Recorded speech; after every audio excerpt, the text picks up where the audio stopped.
श्रद्धालु जिज्ञासु श्रोताओं, बिजी लाइफ में इतनी बात अवश्य याद रखें कि आवाज को खंजर मत बनाओ, आवाज को खंजर मत बनाओ और हीरे को कंकर मत बनाओ। मानव जीवन मिला है उर्वरा भूमि के रूप में, मानव जीवन मिला है उर्वरा भूमि के रूप में, इसे बंजर मत बनाओ। जीवन मिल गया, इसे 3 प्रकार से हम जी सकते हैं। पहला प्रकार होता है अगरबत्ती की तरह। आप जानते हैं कि अगरबत्ती जो मंगल बनकर के आती है, जिस स्थान पर जिस कमरे में उसे जलाया जाता है, पूरे वातावरण को वो सुगंधित बना देती है। हम देखें कि हमारा जीवन कितने लोगों के बीच में सुगंध बांट रहा है, हम सुगंधित जीवन जी रहे हैं या नहीं। क्योंकि अगर जीवन में सद्गुणों की सुवास को नहीं फैलाया, सद्गुणों को प्रकट करने का पुरुषार्थ नहीं किया, तो हमारा जीवन श्रेष्ठ प्रकार का जीवन नहीं हो पाएगा। दूसरे प्रकार का जीवन होता है जो मोमबत्ती की तरह। मोमबत्ती जो सुगंध नहीं दे सकती लेकिन प्रकाश अवश्य देती है।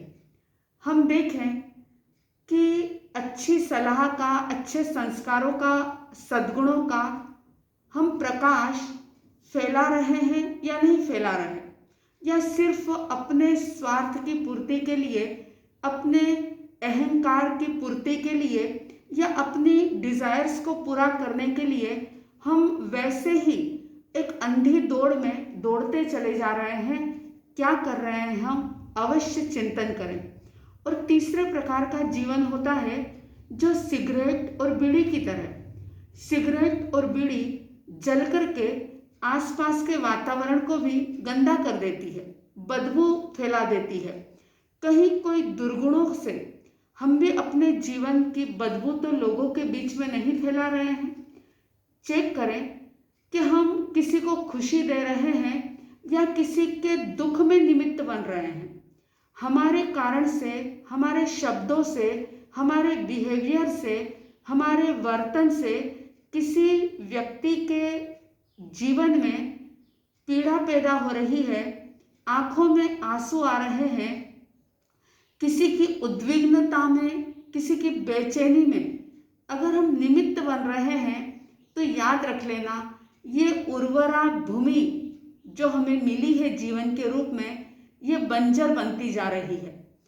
ये जीवन हमारा बंजर ना बने। अगर हम मोमबत्ती की तरह जीवन ना जी सकें, कम से कम बीड़ी सिगरेट की तरह हमारा जीवन ना बने। लक्ष्य रखें, अगरबत्ती की तरह हम अपने जीवन की सुगंध को, खुशबू को फैलाएं और उसके लिए स्वयं सजग रहें, जागृत रहें। जब स्वयं सजग और जागृत होंगे, तभी हम सद्गुणों की खुशबू लोगों के बीच में बांट पाएंगे। और अगर इतना पुरुषार्थ नहीं भी कर सकते हैं, तो इतनी सावधानी जरूर रखें कि हमारे निमित्त से किसी की आंखों में आंसू ना आए, किसी को दुख पीड़ा में हम निमित्त ना बने।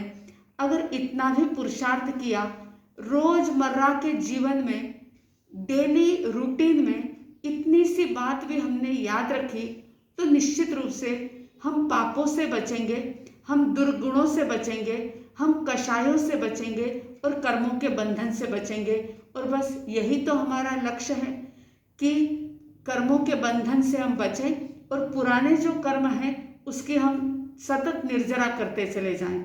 आप सबके भीतर में जीवन के प्रति सजगता जागे, आप सबके अंदर में एक सावधानी का भाव रहे कि मुझसे किसी प्रकार का पाप ना हो, किसी के दुख में मैं निमित्त ना बन जाऊं।